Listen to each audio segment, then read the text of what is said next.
So welcome everyone to this meeting of the Bristol and West Compass local group. My name is Grace, I'm from Compass National Office, and I'll be chairing tonight's meeting. So I'm going to start with a little introduction to Compass for those of you who don't know.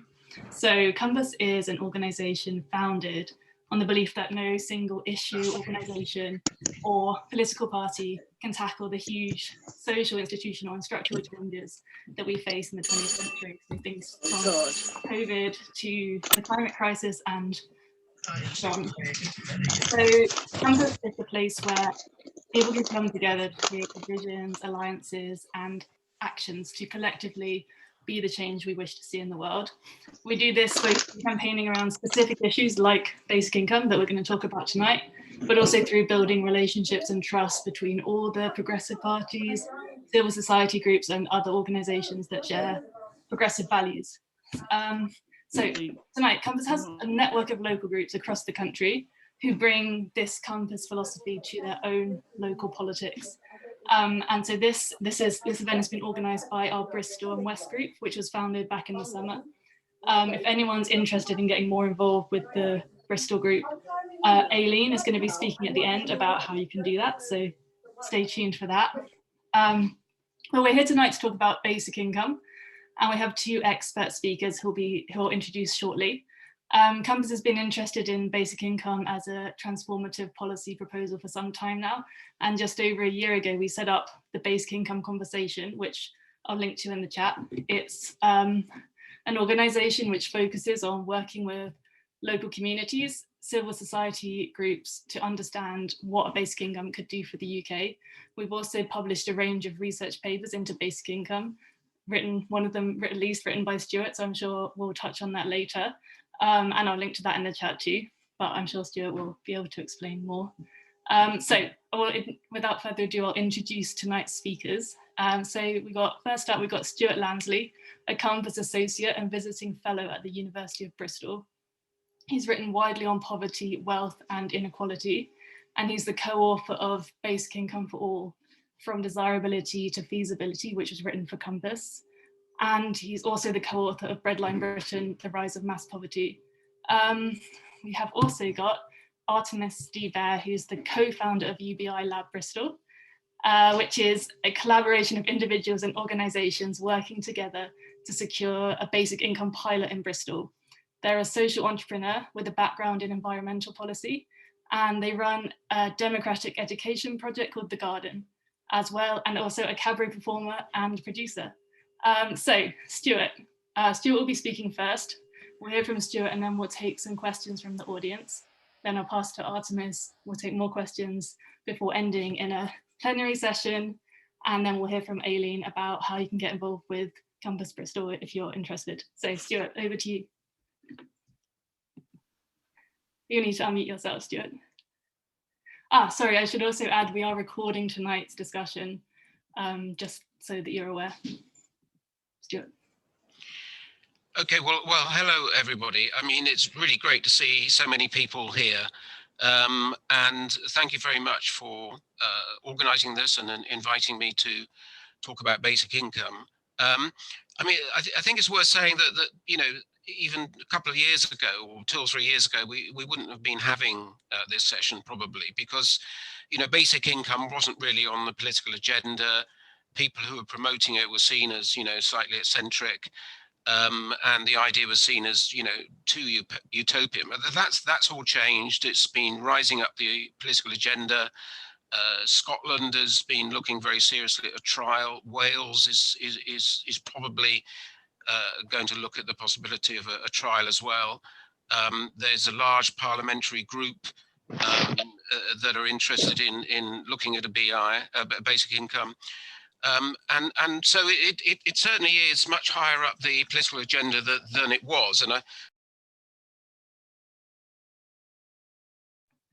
Stewart, you've muted yourself again. I'm not sure how.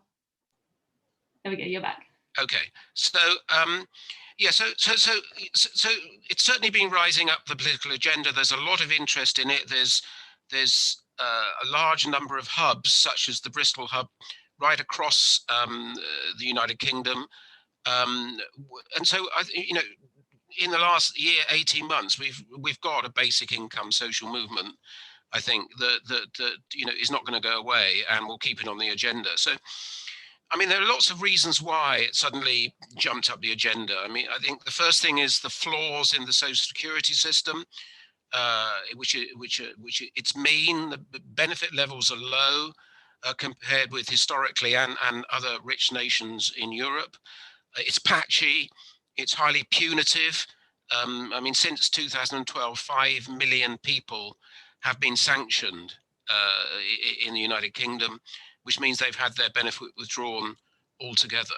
It's heavily dependent on means testing, which is a significant shift away from the original Beveridge plan that it should be founded in universalism. I think there's also a growing awareness of the fact that we are increasingly a fragile social and economic society.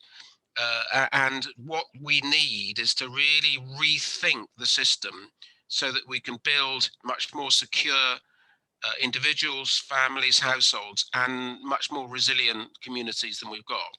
And basic income, could be one of the mechanisms that would help that. COVID is also boosted, I think, interest in it. I mean, it's clear that the existing social security system has been totally unable to cope with crises like COVID. And if we look back over the last 4 decades, we've had a series of rolling crises. So we've had deindustrialization, which has created complete havoc for livelihoods and jobs. We had 2008, which did the same. We've had over a decade of austerity, and we've had changes in technology and the way businesses work because of automation, and now we've got COVID. So these shocks aren't going to go away. So we need a system that's much more resilient. So I think all these reasons are played into the mix. So I think the question really is now as to whether basic income is the answer to these issues. Is it feasible? Can it be made to work? And just what kind of impact would it have? Well, there are, of course, lots of different ideas about the form that basic income should take. And I really only want to look at 2 of those ideas. The first one is what we might call a big bang basic income, i.e. one that would pay a basic income to all at a very generous level, enough for subsistence living, and which would essentially sweep away the rest of the social security system. And right down to another version, which is actually the one that sort of Compass has been developing, which is a more modest approach to basic income that says we should start sort of smallish and move up by having what you might call a starter basic income. So what we've done at Compass is, with my colleague, is to simulate these different approaches to basic income to see which of those would work and which of those won't. So we found that in these models that a big bang scheme is extremely difficult to make work as a starter scheme. It would be fantastically expensive. It would mean probably have big effects on the incentive to work, and it would also have a lot of losers amongst lower income families. So we then, modelled the more basic scheme and found that is perfectly feasible, and it's certainly affordable, and it is also extremely progressive. So what I want to talk about tonight really is this basic scheme. So what we're proposing is £40 for a child, £60 for an adult. That's the equivalent of £10,400 a year for a family, of a family of 4. So, I mean, these sums are not enough to live on, but they are significant because they're guaranteed, they're automatic, they won't be taxed, there's no means testing involved, and everybody will know that they'll be paid on an individual basis, unlike present universal credit system, which only goes to households. So they have a lot of advantages. And what one way of looking at this is to say what it would do is introduce an income floor into Britain, a guaranteed income floor, a relatively low one, but below which no one will fall. Now, this idea of an income floor has been central to the history of the development of social security in Britain. It was the central goal that Beveridge, in his 1942 report, was trying to achieve, an income floor, although he wanted to achieve it through a mix of mechanisms, through national insurance, national assistance, full employment, and family allowances. Now, we know that we've never had an income floor. It never quite worked as an income floor. There've been lots of holes in it. Those holes have got bigger in the last couple of decades, and so on. So we don't have an income floor. So what this would do was implement an income floor.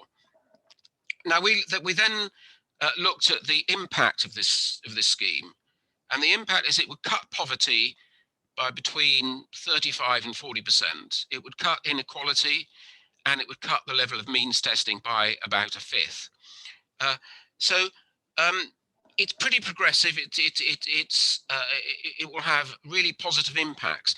But what we've done is obviously a static analysis. We haven't actually looked at the dynamic effects.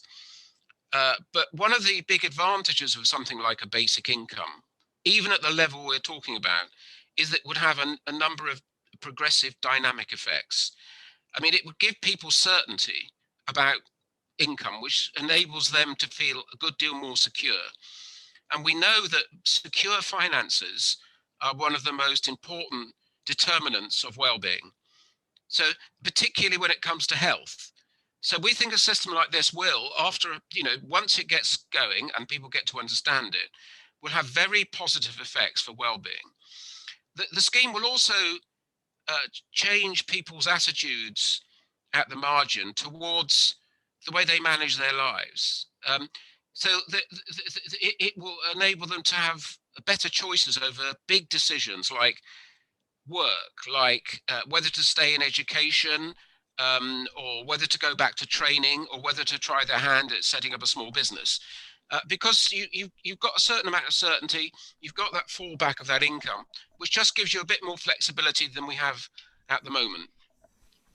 Now, in terms of cost, the gross cost of this scheme is very high, and most critics of basic income always quote the gross cost and say we can't afford it.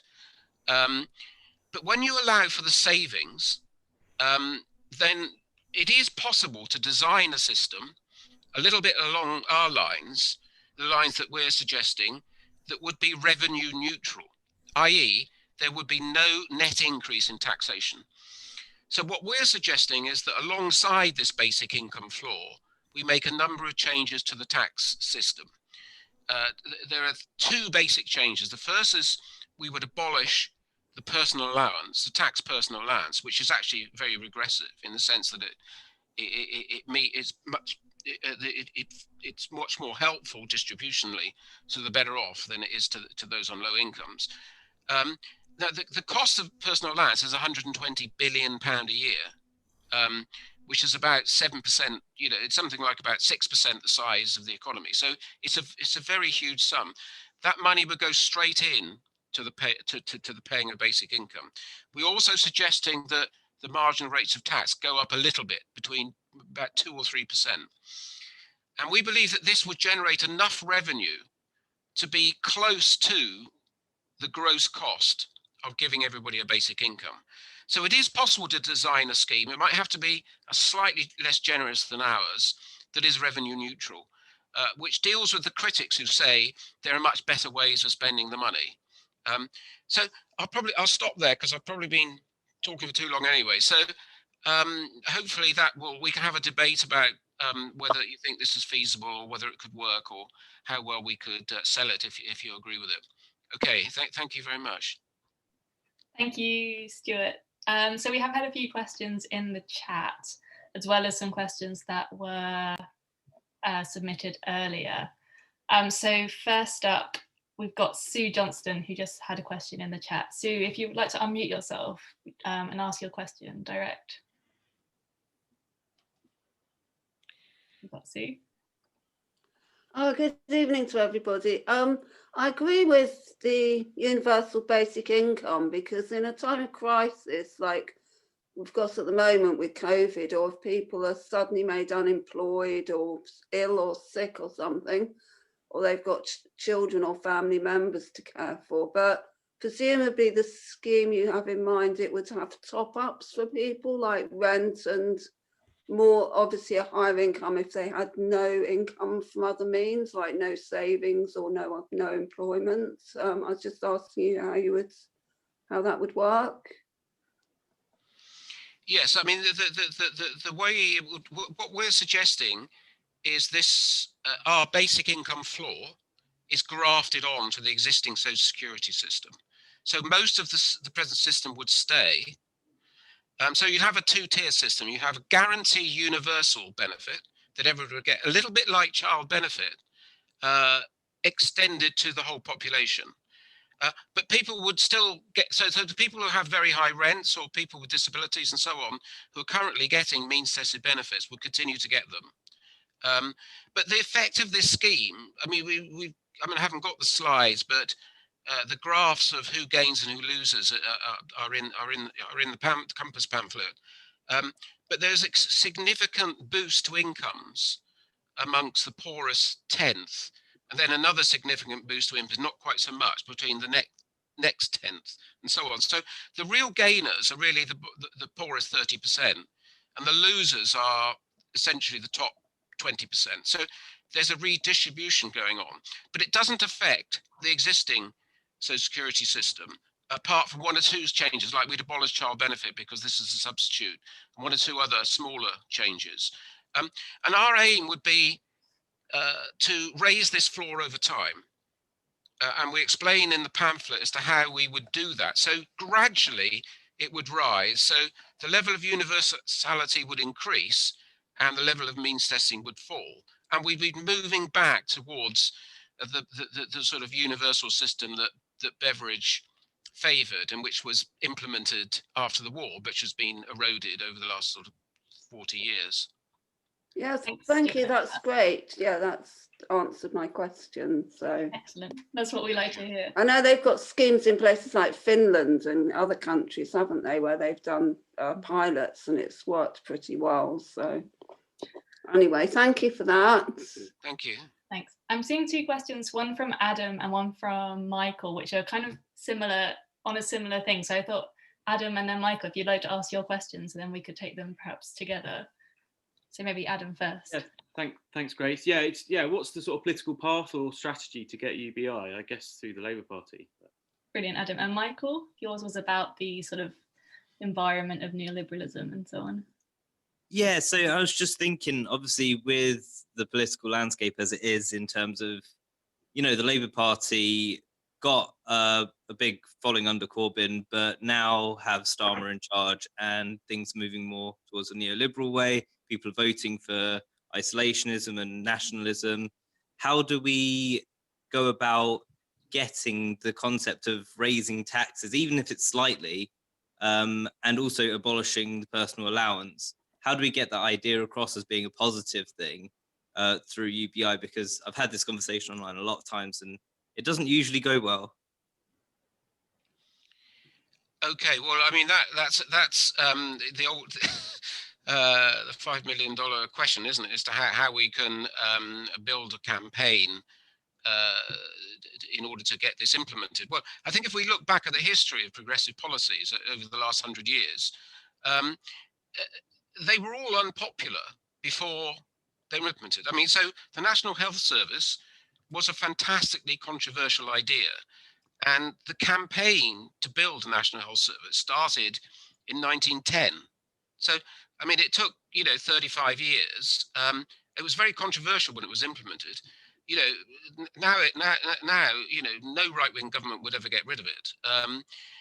And other examples, the national minimum wage was also a fantastically unpopular idea and controversial. When it was introduced, the Tories, and business said, "What a disaster! It's going to lose millions of jobs." And now, again, it's so popular that it will never be got rid of. I kind of see basic income a little bit at the same point as, the National Health Service in the mid 1930s and the minimum wage in the sort of, early 1990s, i.e. that, the more we can, it's not going to happen unless this social movement really takes off and the public start demanding change. So I'm quite optimistic. I mean, wouldn't surprise me if one other country in the world implements a scheme a little bit like this. Once one country goes, I think other countries will follow. And already, I say, in 2 years, we've, this campaign has gone from where, people promoting BI were seen as complete cranks to being taken extremely seriously. I mean, earlier this year, over 150 parliamentary members of parliament and peers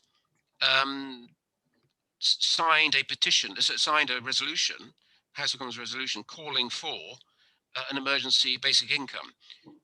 Before COVID, it's difficult to find more than a dozen parliamentarians who were interested in BI at all. So I think things are changing, and we just need to capitalise on it. Thanks, Stuart. I can see a few people asking in the chat for clarifications on sort of the model that you're proposing. So I thought we'd maybe take the question from Miranda Job. Miranda, if you're there. Hi, yeah, it's kind of related to what you were saying earlier about the benefit system, but I'm just wondering about people on means tested benefits like income support, if the UBI would be not counted as income for that, presumably. Is that what you're saying? Well, I mean, there are different ways of doing this. I mean, you could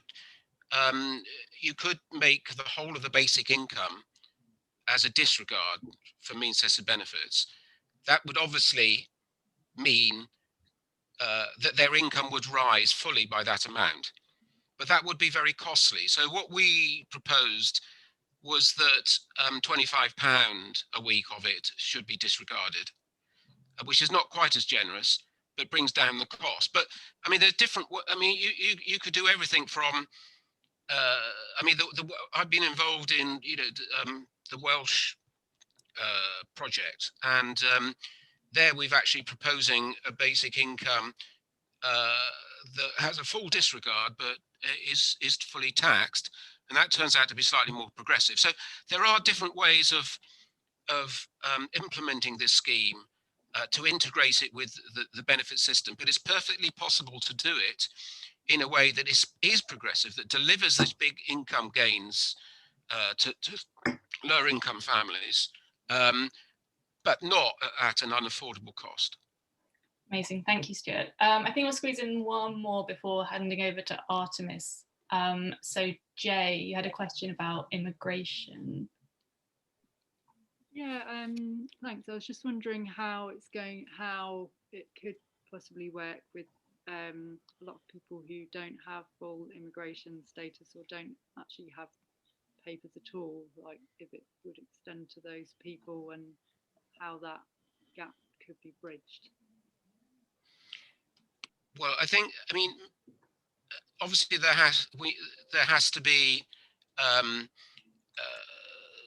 a system for deciding who's eligible, and I think the Compass scheme we're recommending a residency qualification, so you get it if you're a resident in the United Kingdom.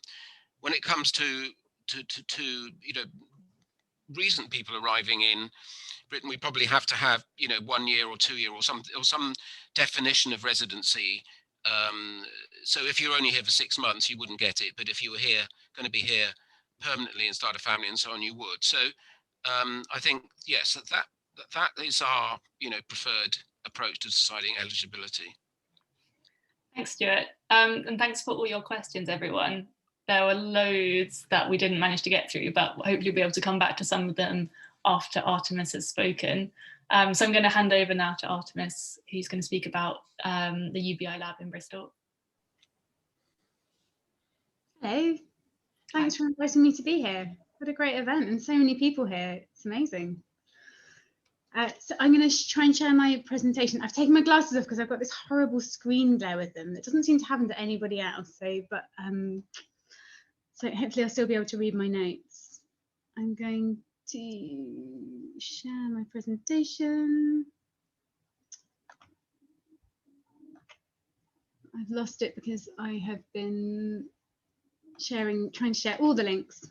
Right, there we go. Found it again. Okay.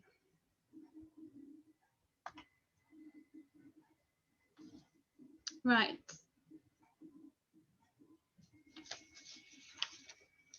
So I am Artemis D. I am a co-founder of the UBILab Bristol. Back in the summer, I found out about UbiLab Network and through their website, and sent them an email saying, "Oh, hey, there's no UBILab in Bristol," which seems bizarre, frankly. And immediately got a response back from Johnny, who I see is here. Hello, Johnny. Who was very excited about it because that day, no less, Massive Attack had released a music video about UBI. So it was incredibly serendipitous timing. And that's how we started. The UbiLab Network is a worldwide decentralized network of citizens, researchers, activists, and campaigners exploring the potential of universal basic income. The UbiLab Network is facilitated by the social enterprise Opus. A UbiLab is a citizen-led group seeking to explore and advocate for a universal basic income. Groups are either themed geographically, like in Bristol, or by lived experience.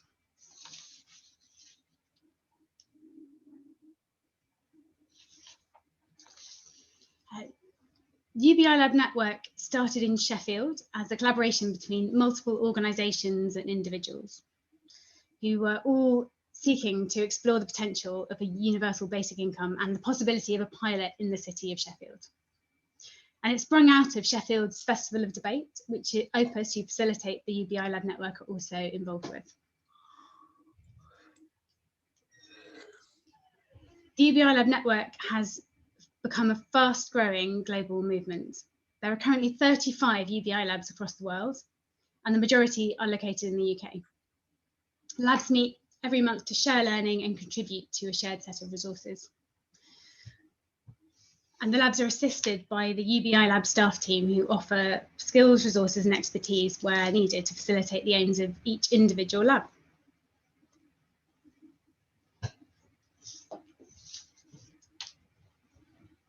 So the UBILab network, how it operates is we are an autonomous decentralized network. So each lab has autonomy, but is connected to all the others.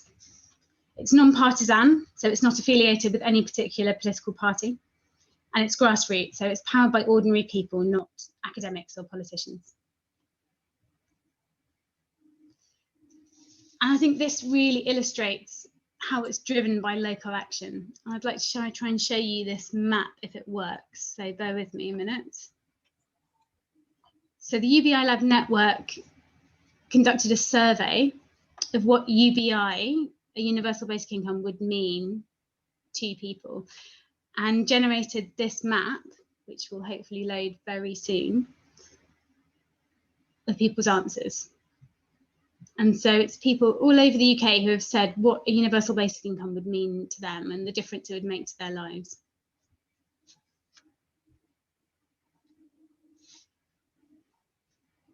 So if you zoom into this map, you can pick one of these answers. And this person has said, I would be able to continue in my current role in the theatre industry with more financial security and certainty. And there are so many responses to this of people saying how much of a difference it would make to their lives. Okay.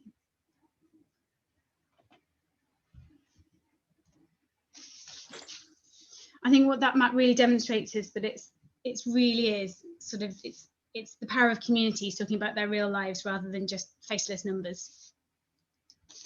lots of the labs are pushing for a pilot in their local area, and I suppose the question is why a pilot?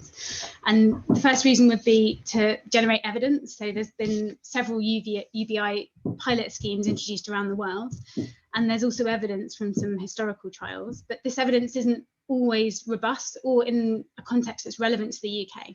So we need to do more generating of evidence right here in our local communities.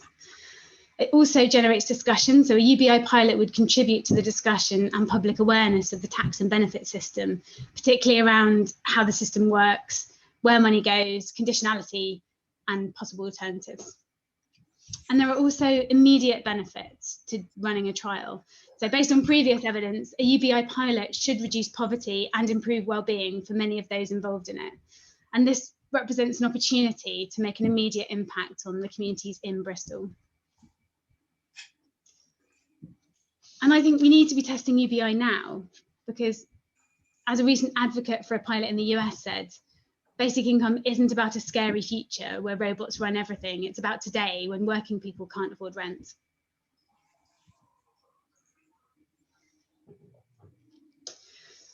Lots of the UBI labs have already had a phenomenal degree of success with their campaigns. And I think I'm right in saying that 22 motions have already been passed by local government in support of a UBI trial. And this is just a few of them here. Another project of the UBILab network is creating a letter to the Chancellor. So over 520 peers, councillors and MPs across the country have written to Rishi Sunak requesting that he supports trials of UBI across the UK as a response to the ongoing economic shocks caused by the coronavirus pandemic.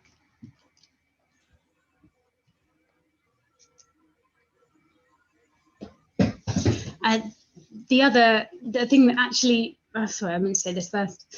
The network has also launched the first ever cross-party parliamentary and local government group, which aims to get representatives from every party across the UK to join the group from every level of government, from local town and city councils to Whitehall. So what are we doing in Bristol? We officially launched on the 7th of December. And I'm really pleased to say that our launch event was attended by more local people than any other geographical UBI lab, which I think is really high. It speaks really highly of Bristol. Our steering group meets most weeks by Zoom, and we've created an action network in order to move us towards joining other areas who have passed motions in a bid for a UBI trial. We have a petition on the action network, which I would absolutely be delighted if you would go and sign. And when that gets to 3,500 signatures, the council will be obliged to debate it. So that's very exciting. So please go and sign it right now. And we're planning to schedule monthly themed events with relevant guest speakers. So our February event is going to be on mental health, followed by an event involving the mayoral candidates in March. And in April, we're going to have an event about how UBI will impact the arts. We also have some planned events on other themes like disability and housing and race. And the best way to follow us on social media is probably our Twitter. We have a Facebook as well, but because of the algorithms, we don't tend to get an awful lot of engagement on that. So Twitter is probably the best place to find us. Thank you very much. Thanks, Artemis. This is a beautiful, beautiful logo created by Johnny. It is a beautiful logo, and that was a really interesting talk. It's always nice to hear how these things work kind of on the ground, as well as sort of the kind of big idea. So, questions. I'm going to lump two together because I think they kind of go together quite well. So we've got Bob and Penny talking about how we respond to kind of some of the criticisms or of UBI, and some of the kind of common questions that you always get when you try to explain how it works to someone. So Bob, do you want to go first, and then we'll bring in Penny? Do we have Bob? Maybe not. If not, I can read the question out. So Bob said, okay, yeah. Oh, wait, he's here. It's all right. Sorry, which question was it, Grace? I can't remember now. It was the one about laziness and Oh, yes, how yes, your yes. work. Yeah. In a way, UBI confers a right to choose not to work, which I agree with entirely. You know, as Artemis said, there are people saying, you know, it would leave me free to follow my artistic career or my musician career or whatever. But if that's the case, how do we defend against critics who say UBI encourages laziness? Thanks, Bob. And then Penny, your question was kind of another side to that criticism, which I thought was a really good one, if you're there. Yeah. Penny. Yeah, I think, was it the question about if everybody gets it, how do you justify the criticism? Yeah, exactly. There'll be people who don't really need it at all, and how do we justify giving it to people who are already very wealthy? Okay, so Bob's question, I think it's a really tricky one because it is about changing our culture and about changing how we perceive things. I think it's a really big problem that we see people as fundamentally undeserving. I think that is a really big problem. But I think to counter, and I agree with you, but I think to counter that, I think there's a lot of evidence that actually UBI creates more economic activity, not less. So if you look at the Finland trial, what it showed is that people actually work more under UBI than less, because actually when people are working on things they're passionate on, they are doing more things, and that is simply true. And I think what it really comes back to is that when people have security, they work on things that are really important to them and to their local communities, rather than simply generating money to line the pockets of rich people. That would be my answer, frankly. And in answer to, sorry, was it Penny, did you say? Was the other? Yeah, Penny was. Yeah. And your question was more around blaming it back. So rich people, how we justify giving to rich people. So from what I've read, and I have to say, I might not be the best person, Stewart might be a better person to answer this, but I will try. As I understand it, we have a taxation system. So anything that was given to people who didn't need it could easily be clawed back through the taxation system, which already exists. So it's not a new system that needs to be set up. That already exists. Okay. Stewart, I don't know if you had anything you wanted to add on that, or we can go on if you're happy with that answer. No. Oh, we got Stewart. Yes. The effect of our scheme alongside the tax changes is that better off people, particularly people in the top 20%, would be slightly worse off, i.e. the full amount would be clawed back and a little bit more. So the whole scheme is highly redistributive. So, you know, there's a big chunk of that income at the top is being transferred to people at the bottom. That's how you get the cuts in poverty and the rises in income at the bottom. So it's all done automatically through this new modelled tax benefit system. Thanks, Stewart. That was clear. The next question is coming from Sarah Vaughan, which I think her question is something that also comes up quite a lot in these discussions. So Sarah, if you'd like to unmute yourself, we can hear your question. Hi. I've heard a number of talks, including yourself, Stewart, I think, and I've looked into a few things, and I'm sort of confused by the debate between universal basic income and universal basic services. And I got the impression from reading Anna Coot's book that her feelings were that the two were incompatible. And I was wondering if that's really the case, because I guess it would depend whether it's this really basic income could be a support level for universal basic services. But I got the impression it was not just practical, but sort of ideological, that it could be incompatible. So I wonder if you had any views on that. Saw you nodding, Artemis. I wonder if you want to jump in. Yeah, sorry. I think one suggestion would be is that it would be good to test universal basic services as well as universal basic income. So we're not saying that universal basic income is the magic answer. It is a potential answer, and I think we need to try it out and see what happens when we do. Is that a really good answer? Also, could universal basic services be another answer? I think people should absolutely be testing that out for sure. Can I just say something briefly on that bit? Because I mean, at Compass, we are actually engaged in a debate with the campaign of supporting universal basic services, so that we can, come up with a much wider package, which is crosses both those ideas. And I mean, I think if we just look back to Beveridge didn't say you can have national insurance or you can have a free health service. We implemented both, and if we remember that, this is a country that has never been more indebted, and terrible economic crisis after the war. So, I mean, it's perfectly possible to introduce a basic income scheme, and to push ahead on improving public services and introduce some new ones, such as free childcare or I mean, free social care. I mean, they're expensive.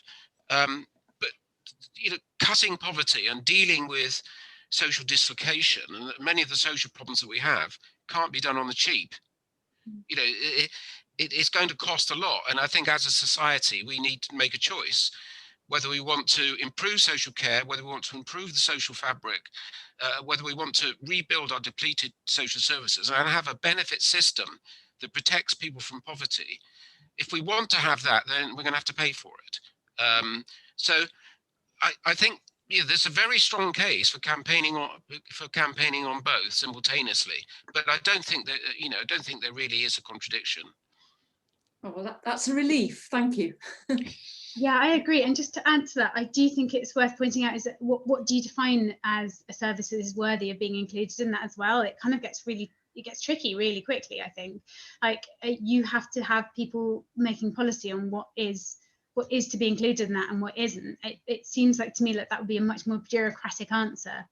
And we know that giving people money, they know how they need to spend their money rather than someone else deciding for them.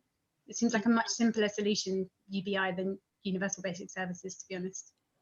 Sure. The next question. So I was going to bring in Paul Dunn, but it looks like he's just had to leave. So I'll read out his question because I think it was a good one anyway. So he says, how can we develop a narrative and a language which is optimistic and progressive rather than talking about neoliberalism and right-wing Labour? What language can help to change minds? I love this question.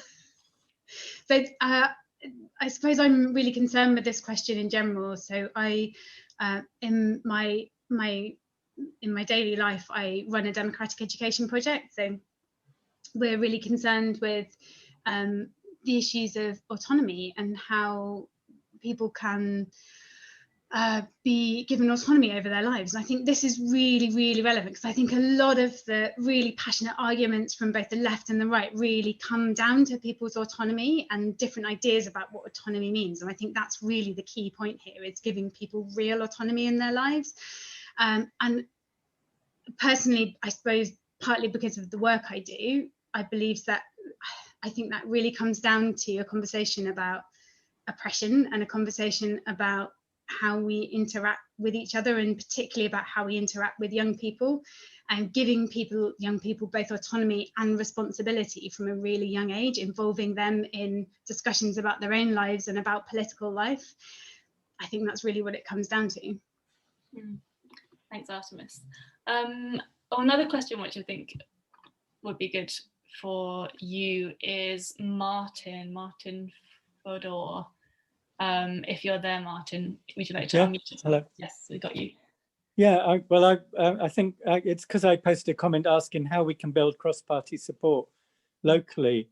I mean, the best way to get things through the council, sadly, it's not. I put in my comment, it's not to have a petition, because when a petition is debated in the council, when you get your 3.5 signatures, which is great, and I hope you do, I've signed it. There isn't a vote. There isn't a vote, but if we have a motion tabled at the same time, preferably cross-party, then it'll be guaranteed to be passed, more or less.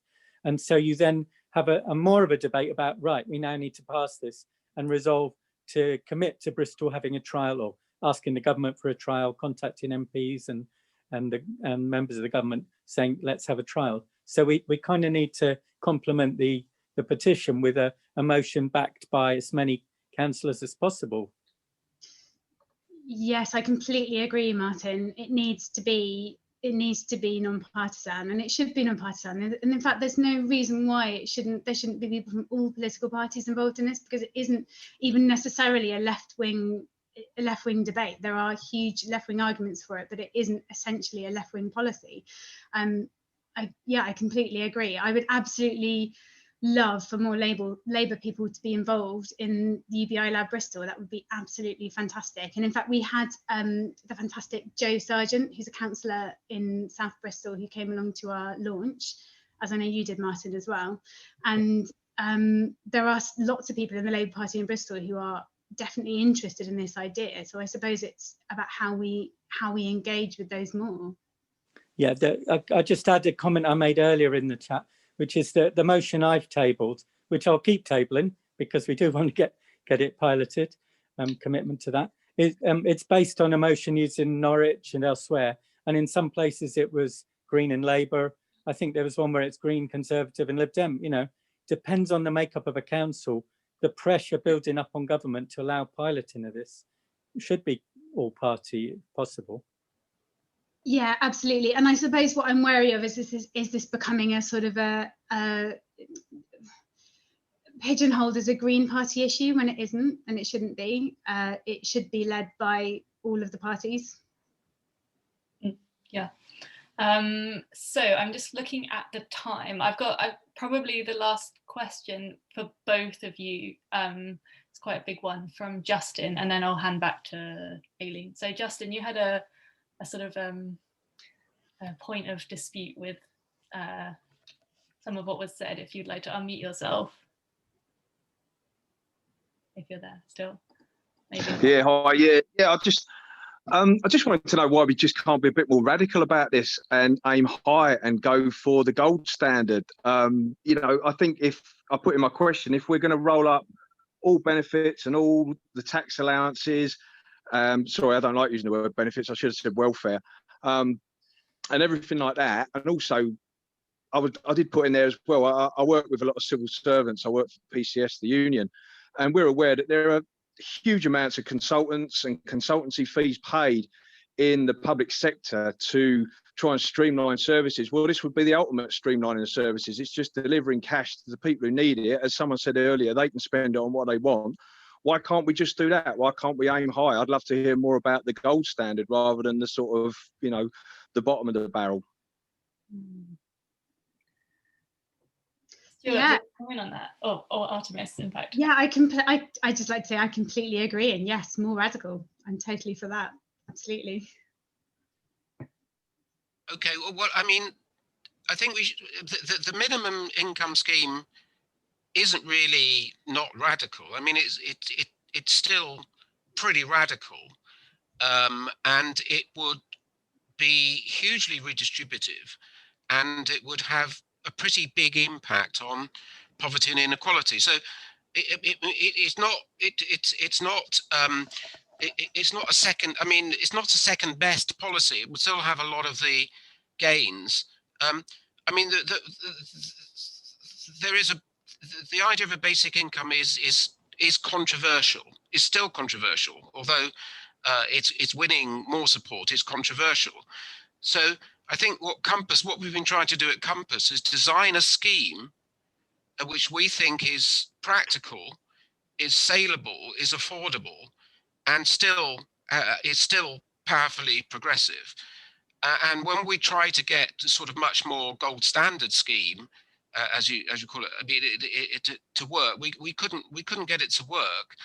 And the main reason for that is that even if you, I mean, the total cost of the whole benefit system, social security system, if you include pension, is about 150 billion. If you take out pensions, it's about 80 billion.